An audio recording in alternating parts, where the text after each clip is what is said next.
बच्चों, कैसे हो? सुरक्षित और अपना काम समय पर कर रहे हैं सभी बच्चे? बहुत अच्छे। बेटा, हमने व्याकरण से पिछली कक्षा में पाठ किया था हमारा शब्द और पद। आज हम कक्षा में जो करने जा रहे हैं वो पाठ है आपका अर्थ के आधार पर वाक्य के भेद। हाँ जी, वाक्य भेद, वाक्य के भेद यानी जो हम वाक्य बोलते हैं उसके भी भेद हैं। कौन कौन से हैं वो कैसे हमें पता लगेंगे? अर्थ के आधार पर वाक्य के प्रकार। बेटा, वाक्य को क्या कहा जाता है? वाक्य की क्या परिभाषा है हमारे पास? शब्दों के एक सार्थक समूह को, यानी कि जो शब्द होते हैं उनका सही अर्थ और वो एक समूह में हो, वाक्य कहते हैं। सार्थक का मतलब ही होता है अर्थ रखने वाला, यानी शब्दों का ऐसा समूह जिससे कोई अर्थ निकल रहा हो वह वाक्य कहलाता है। कि हम जब कोई वाक्य बोलते हैं उसका अर्थ हमें पूरी तरह से समझ में आता है, तभी वो वाक्य जो है पूर्ण कहलाता है। जैसे देखो उसमें उदाहरण दिया है, आकाश भागता रहता है, श्याम पढ़ाई करता है। आइए अब जानें अर्थ के आधार पर वाक्य की पहचान हम कैसे कर सकते हैं, कैसे हमें पता चलता है कि इस वाक्य में क्या बताया गया है। अर्थ के आधार पर हमारे वाक्य के जो भेद हैं वो 8 प्रकार के होते हैं। बेटा, 8 प्रकार से हमें वाक्यों के बारे में पता चलता है कि हम किस वे में बात कर रहे हैं। पहला है विधानवाचक वाक्य, दूसरा निषेधवाचक वाक्य, तीसरा प्रश्नवाचक वाक्य, चौथा आज्ञावाचक वाक्य, पांचवा विषम्य आदि बोधक वाक्य, छठा इच्छावाचक और सातवां संकेतवाचक, आठवां आपके पास है संदेहवाचक वाक्य। वैसे तो देखो हम अभी तक सभी कक्षाओं में पढ़ते आ रहे हैं और नाम से ही हमें सीधे सीधे समझ आ जाता है कि इनसे हमें कौन से वाक्यों के बारे में पता लगता है, परंतु आइए फिर भी हम आगे पढ़ते हैं। विधानवाचक, हाँ जी, विधानवाचक वाक्य होते हैं हमारे सामान्य, जिसके अंदर संदेश या सूचना हमें मिलती है। सामान्य कथन और उसकी सच्चाई के बारे में हमें पता चलता है। कैसे? भारत एक देश है, सच्चाई है, सामान्य कथन है, सूचना है। इसके अंदर हमें क्रिया के सामान्य रूप से होने और करने का पता चलता है। ये हमें विधानवाचक वाक्य कहलाते हैं।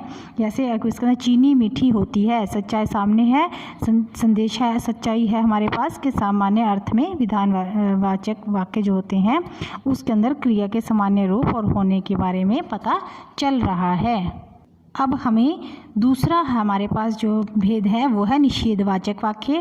निषेध से ही पता लग रहा है नकारात्मक, जिसका अर्थ हमें साफ पता लग रहा है कोई बात नहीं है इसके अंदर। जिस वाक्य में हमें किसी क्रिया के न होने का बोध होता है, पता चलता है, उसे निषेधवाचक वाक्य कहते हैं। जैसे अब उसने आपको उदाहरण दिया है, अंश विद्यालय नहीं जाएगा, रात में बिजली नहीं रहती, उसने बात तक नहीं की, गोलू पाठ नहीं पढ़ता है। हर एक के अंदर निषेध यानी बात के नकारने की कही गई है। यहाँ पर मना किया गया है उस बात के बारे में कि क्रिया के ना होने के बारे में पता चल रहा है। ये हमारा निषेधवाचक वाक्य है। तीसरा है बेटा प्रश्नवाचक वाक्य। प्रश्न से ही हमें क्वेश्चन मार्क का चिन्ह नज़र आ रहा है, हमें पता लग रहा है कि प्रश्न पूछा जाएगा। इसमें जिस वाक्य में किसी से कोई प्रश्न किया जाए वो प्रश्नवाचक वाक्य होता है।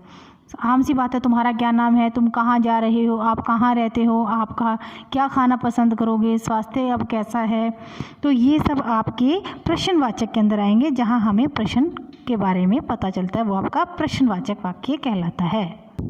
अब है हमारे पास आज्ञावाचक। आज्ञा से आपको साफ क्लियर हो रहा है, विधि सूचक है, अनुमति लेना, प्रार्थना करना, आज्ञा लेना, विनय का भाव प्रकट करना।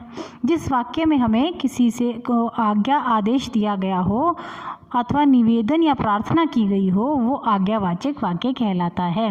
जैसे अब आपको कहा जाए कि अब तुम बैठ जाओ, कृपया खड़े हो जाइए, कृपया आप शांत रहें, हे प्रभु रक्षा कीजिए, ये सब किसके अंदर आते हैं? आज्ञावाचक के अंतर्गत आते हैं। जैसे मैं आपको कहता हूँ जल्दी जाइए, काम जल्दी कीजिए, तो क्या हो गया? आज्ञा हो गई ना। मैंने आपको कहा कि काम जल्दी कीजिए।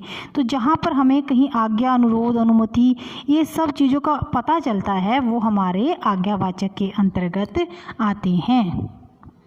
देखिए बेटा, ये तो आप सबको बचपन से पढ़ते आए व्याकरण में सभी को पता है। विषम्य आदि वाचक जो होते हैं आपको निशान सामने दिया गया है विषम्य आदि का। और यहाँ पर जिस वाक्य में विषम्य आदि के भाव प्रकट होते हैं, यानी कि हंसी, घृणा, हर्ष, आश्चर्य, भय, शोक, ये सब जहाँ पर भाव हमें पता लगते हैं, कहते हैं ना छी छी, आ क्या, अरे, ये सब जहाँ पर हमें ये विषम्य आदि बोधक चिन्ह दिखाई देते हैं, वो हमारे कौन से वाक्य होते हैं? विषम्य आदि वाचक वाक्य कहलाते हैं। अरे इतने बड़े हो गए, आह क्या मौसम है, धत मुँह नोच लूँगा, हाय मैं तो डर ही गई, ये सब हमारे आपको चिन्ह से भी संबोधित हो रहे हैं कि हमारे पास ये विषम्य आदि वाचक के अंतर्गत आते हैं। हाँ जी, इच्छावाचक, इच्छा, ये तो हमें वैसे ही पता लग रहा है कि हमारी जब कोई इच्छा होती है, जब उस वाक्य में प्रकट हो, है ना, जिस वाक्य में किसी की मनोकामना, मंगल कामना या आशीर्वाद प्रकट हो, वो क्या है? इच्छावाचक कहलाता है ना। अपने और दूसरों के लिए कोई इच्छा या आशीर्वाद या किसी चीज़ की अभिलाषा रखना, विशेष रखना, है ना।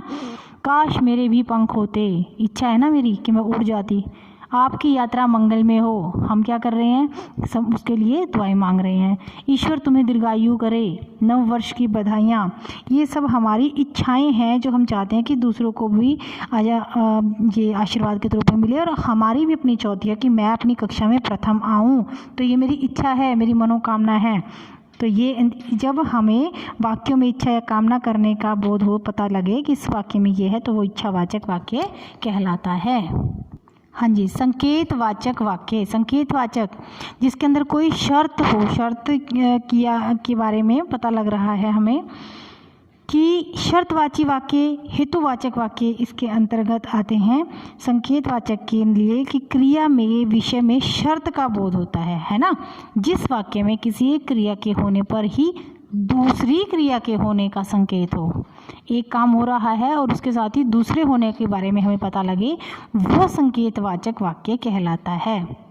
जब धूप निकलेगी तब कपड़े धोएंगे, यानी कि पहला वाक्य की क्रिया क्या है? धूप निकले और तब कपड़े धो जाएंगे, तो दूसरी क्रिया के होने का संकेत है ना। धूप क्रिया दूसरी है और संकेत पहली वाली के साथ है ना। परेशानी आप होते तो इतनी परेशानी नहीं उठानी पड़ती। साफ स्पष्ट है कि जिस वाक्य में हमें किसी एक क्रिया के होने पर भी दूसरी क्रिया के होने का संकेत हो, उसे हम संकेतवाचक वाक्य कहते हैं। अब सब आखिरी हमारे पास है संदेहवाचक। संदेह यानी कोई डाउट, संभवतः कोई शायद ये काम हो जाए या कैसे भी। जिस वाक्य में किसी कार्य के होने में संदेह हो, वो संदेहवाचक कहलाता है। काश आज धूप निकल जाती, संभवतः मैं जीत जाऊं, कदाचित उसने देखा ही ना हो, शायद उसे खबर ही ना हो। तो इन सब के अंदर क्या है? एक संदेह है, एक डाउट है। जिन वाक्यों से हमारे कार्य होने के प्रति संदेह या संभावना होती है, उसे हम संदेहवाचक कहते हैं। जैसे और भी हम कह सकते हैं, शायद वर्षा हो, शायद आज बारिश हो जाए, यह सड़क शायद गुड़गांव तक जाती है, गुरुग्राम तक जाती है ना। तो जहाँ पर हमें वाक्य में कोई संदेह हो, वो हम संदेहवाचक वाक्य कहते हैं। ये था आज हमारा अर्थ के आधार पर वाक्य के भेद। आप सभी को समझ आ गए होंगे। धन्यवाद।